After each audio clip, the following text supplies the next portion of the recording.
길을 여시는 하나님이라는 제목으로 하나님의 말씀을 나누도록 하겠습니다. 길을 여시는 하나님이라는 제목입니다. 성도 여러분, 오늘도 길을 따라서 교회로 잘 오셨나요?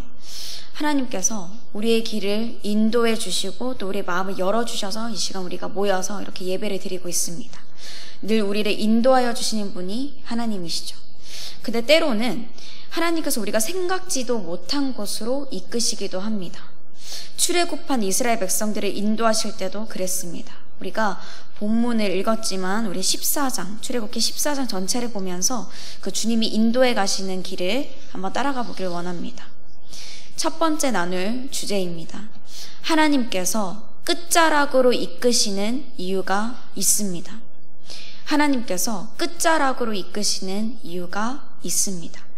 애굽에서 종으로 430년간 묶여있던 이 이스라엘 백성들은 이제 승리한 군사들처럼 당당하게 걸어 나옵니다. 아무것도 없는 이 광야에서 오직 하나님의 구름 기둥과 또 불 기둥만 바라보면서 나아가죠. 이 승리의 기쁨을 안고 곧장 가나안으로 향해 갈 것 같습니다. 그런데 하나님께서 그들을 오히려 광야 서쪽 끝으로 인도하십니다. 오히려 그들이 오던 길을 되돌아가라고 모세를 통해서 이스라엘 자손에게 명령하십니다. 그리고는 바다와 믹돌 사이에 비야히롯 앞 곧 바알수본 맞은편 바닷가에 장막을 치라 이렇게 말씀을 하세요. 사람의 지식으로 볼 때는 정말 이해가 안 가는 지금 최악의 전술입니다. 왜냐하면 여기서 바다는 홍해고 믹돌은 애굽의 아주 강력한 국경 수비대예요. 거기다가 바알수본은 바알, 그러니까 우상을 섬기는 사람들의 있는 땅입니다. 북쪽에 애굽의 국경 수비대, 아래쪽에 우상의 땅, 또 서쪽에 애굽 땅, 동쪽에 홍해가 있는 그 어느 곳으로도 빠져나갈 수 없는 사방이 막혀있는 이 완전히 죽을 땅, 갇히는 땅에 진을 치라는 것입니다. 하나님께서 이곳으로 인도하시는 이유가 무엇일까요? 늘 탄탄대로 뚫려 있고 누가 봐도 갈 길이 환히 보여서 걱정하지 않고 걸어갈 수 있는 길로 인도하시면 참 좋은데 왜 이렇게 사면이 막혀 있는 곳으로 인도하실까요? 만약에 세면만 막혀 있다면, 어딘가 뚫려 있다면 사람들은 어떻게든 나머지 뚫려 있는 길을 찾아낼 것입니다. 그리고 은연중에 이렇게 생각하겠죠. 위기에 있었는데 그 속에서 내가 이 길을 찾아냈어. 세면이 막혀 있었지만 뚫린 길을 내가 찾았어 라고 말이죠. 온 사면이 다 막혀 있어야 걸어갈 길이 없는 것을 하나님이 뚫어내 주셔야 우리가 하나님이 하셨다라는 고백을 하게 됩니다. 아주 작은 그 교만까지도 막으시기 위해서 하나님이 하셨다라는 것을 보여주시기 위해서 하나님은 잠깐 우리의 모든 소망을 끊으실 때도 있어요. 광야에 갇힌 것처럼 갈 곳을 찾지 못해서 헤매는 것처럼 이렇게 보이게 하시는 거죠. 이런 일들로 인해서 우리의 마음은 물론 어려울 수 있습니다. 애굽의 바로와 그의 군대가 쫓아오듯이 우리의 숨통을 저어오는 그런 상황이 벌어지면 그렇습니다. 그런데 그렇게 해야 완전한 승리를 얻을 수 있습니다. 세계 최강인 애굽의 모든 군대가 이스라엘 백성들을 쫓아와야 그들을 한 번에 무너뜨릴 수 있는 거예요. 그래야 이스라엘 백성들이 안전히 이 광야길을 행군하면서 걸어갈 수 있습니다. 그리고 그럴 때 4절 말씀에 드러내주신 우리 하나님 목적대로 여호와가 여호와 되심이 우리들에게도 또 모든 세상 가운데에도 나타나게 되는 것입니다. 그러므로 우리는 그 끝자락에서도 하나님을 믿어야 합니다. 이것이 두 번째 주제입니다. 그 끝자락에서도 하나님을 믿어야 합니다. 하나님의 전략대로 이 바로와 그의 군대들은 세계를 제패했던 제일 우수한 그 600대의 전차를 포함한 모든 전차들을 다 막 끌고 쫓아옵니다. 지금의 장갑차나 탱크 이런 무기죠. 그리고 지금까지 담대하게, 히브리 원어로는 이겁니다. 손을 높이 들고 승리했다고 좋아하면서 오던 이 이스라엘 백성들이요, 안색이 한순간에 변합니다. 그들의 뒤편까지 온 이 바로의 군대들을 발견한 거예요. 10절 하반절에 보니까 이스라엘 자손이 심히 두려워하여 여호와께 부르짖고 라고 말씀합니다.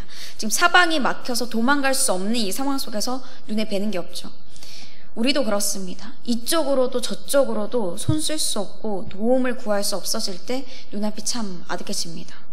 특히 그리스도인들, 우리는 분명히 하나님의 도우심을 받고 인도하심을 받아서 여기까지 왔는데 어떻게 이렇게 다 막히게 하실까? 뭐 이런 좌절감이 들 때가 있어요. 이러한 우리를요, 세상이 이때다 싶어서 막 뒤흔드는데 거기에 잘못하면 휘둘려서 원망하게 됩니다. 기도도 믿음의 기도를 드려야 되는데 그냥 내 불안감을 덜기 위해서 원망의 소리, 그 부정적인 소리만 치는 거예요. 그리고 하나님이 아니라 사람이 보이게 됩니다. 11절 말씀입니다. 그들이 또 모세에게 이르되 애굽에 매장지가 없어서 당신이 우리를 이끌어내어 이 광야에서 죽게 하느냐, 어찌하여 당신이 우리를 애굽에서 이끌어내어 우리에게 이같이 하느냐 라고 하죠. 당신이 우리를 애굽에서 이끌어냈다, 이 얘기를 2번이나 말하고 있습니다. 누가 이스라엘을 애굽에서 이끌어내셨습니까? 하나님이시죠. 근데 상황이 급박하니까 눈에 보이지 않는 하나님이 아니라 지금 눈에 당장 보이는 원망할 수 있는 이 모세를 두고 막 원망하는 거예요. 또 12절에서는 우리가 애굽 사람을 섬길 때 그냥 내버려두지 왜 광야에서 죽게 하냐 막 이렇게 따져요. 그들이 하나님께서 행하신 열장을 본 게 얼마 되지 않았습니다. 그런데도 하나님을 믿지 않는 것입니다. 우리도 위기의 때가 되면 우리의 속마음이 다 드러납니다. 위기가 없을 때는 모두가 다 같은 믿음을 가지고 살아가는 것처럼 보여요.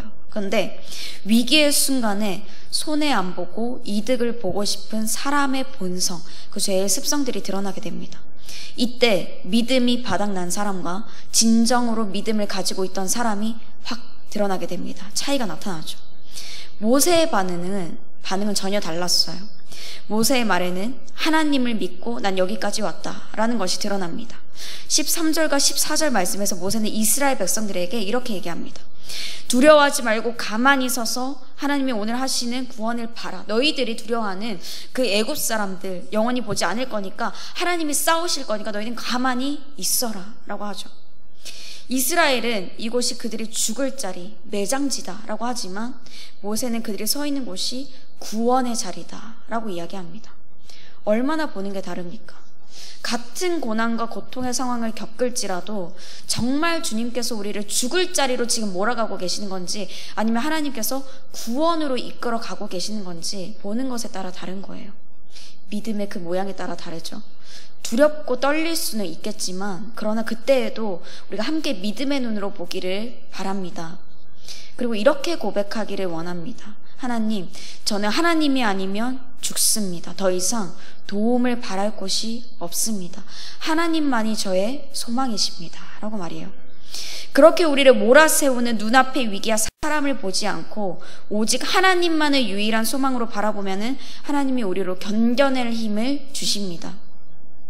우리가 바라던 그 남은 한 길조차 사라질지라도 우리가 믿던 모든 것들이 다 사라질지라도 하나님만 바라보고 기다리는 자들에게 하나님은 반드시 그 예비하신 길을 열어주십니다. 이 사실을 믿으시길 바랍니다. 우리로 그 예비하신 길을 가게 하신 하나님은 또한 완전한 승리를 주십니다. 이게 마지막 주제입니다. 하나님은 완전한 승리를 주십니다. 하나님은 완전한 승리를 주십니다. 하나님이 모세의 믿음의 고백을 들으시고 백성들에게 명령해서 이제 앞으로 나아가게 하십니다. 애굽의 모든 군대를 통해서 영광을 얻을 것이다. 하나님이 영광을 얻을 것이다 라는 것을 다시 한 번 더 상기시켜 주시죠. 그리고 이제 하나님은 미리 예비하신 그 은혜들을 이때 하나씩 꺼내놓기 시작하십니다. 먼저는요, 이스라엘의 앞에 있던 이 하나님의 사자와 구름 기둥이 뒤로 옮겨가요. 애굽 사람과 이스라엘 백성들 사이에 공간을 주시는 거예요. 홍해를 한순간에 확 이렇게 0.1초 만에 1초 만에 이렇게 없애시는 게 아니라 밤새도록 큰 동풍이 불어서 물러가게 하시기 때문에 이 백성들을 보호하시려고 하는 것입니다. 공간을 만드시죠. 그 현장을 20절 말씀에서 보니까 같은 밤이지만 바로와 이 애굽 군사들이 있는 곳에는 구름과 흑암이 있었다라고 하고 이스라엘 백성이 있는 곳은 밝다고 해요. 그러니까 밤새도록 저쪽이 이쪽에 가까이 오지 못하고 또 이스라엘 백성들은 지금 안전하죠. 이것이 하나님의 백성과 세상 백성들의 차이입니다. 똑같은 밤이지만 저쪽에는 흑암과 혼란이 있고 여기에는 밝음, 기쁨, 평안이 있는 것입니다. 캄캄한 길을 걸어가고 있는 것 같고 우리를 죽이려는 자리 같지만 오히려 우리를 죽이려는 세상 세력에 대해서 죄에 대해 우리를 보호하시고 주님의 길을 그 구원의 빛을 따라서 걸어가게 하시는 거예요. 하나님 우리를 보호하신다는 겁니다. 자, 그런 후에 하나님은 전혀 길이 없다고 생각하는 곳에 길을 여십니다. 21절 말씀에 여호와께서 큰 동풍이 밤새도록 바닷물을 물러가게 하셔서 마른 땅이 되게 하시는 거죠. 막힌 곳을 뚫어서 그렇게 돌파구를 내듯이 바다 가운데를 육지와 같이 걸어가게 하시는 거예요. 여기로 인도하시기 위해 이미 준비하신 그 길을 열어서 보여주십니다. 이스라엘 백성들이 가장 두려워하던 그 바닷길은 이제 그들이 담대히 나아갈 구원의 길이 됩니다. 죽음 가운데서 하나님께서 구원의 길을 내신 거죠. 애굽 사람들이 바다 가운데 들어옵니다. 쫓아오죠. 하나님은 구름 기둥 가운데서 그들을 혼란스럽게 하셨고 그들이 그렇게 자랑하던 병거 바퀴를 다 벗기셨습니다. 이제는요, 애굽 사람들도 여호와께서 이스라엘 백성들을 위해 싸우시는 것을 압니다. 상황이 완전히 반전돼서 이스라엘 앞에서 그들이 도망가려고 했지만 이미 늦었죠. 하나님 말씀대로 모세가 바다 위로 손을 내미니 물이 다시 흘러서 단 한 명도 남김없이 애굽 사람들과 그 모든 병거들을 덮습니다. 하나님의 능력과 권능이 모든 악을 다 덮고 쓸어버리셨어요. 이 모든 일을 하나님이 하셨습니다. 30절 말씀입니다. 그날에 여호와께서 이같이 이스라엘을 애굽 사람의 손에서 구원하심에 이스라엘이 바닷가에서 애굽 사람들이 죽어있는 것을 보았더라. 아멘. 하나님이 완전히 승리하게 하셨습니다. 이스라엘 백성과 애굽의 모든 사람들 뿐만 아니라 천하 만민에게 하나님이 정말 하나님이 되심을 보여주셨어요. 하나님은 모든 전쟁에서 그냥 위협만 주는 정도의 승리가 아니라 항상 완전한 승리를 주십니다. 죄와 사망만이 있는 길을 뚫으셔서 모든 죄악을 다 덮으시고 죄의 노예가 된 우리를 깨끗게 하시고 완전히 승리하게 하시는 분이 우리 하나님이십니다. 성도 여러분, 우리의 멀고 험한 이 광야와 같은 삶에서 길이 막힌 것 같은 그런 상황들은 계속 일어날 수 있습니다. 그러나 하나님께서 우리를 끝자락으로 인도하시는 이유가 있습니다. 그러니까 그 끝자락에서도 우리가 하나님을 믿어야겠죠. 그 끝에는 반드시 하나님이 주시는 완전한 승리가 있습니다.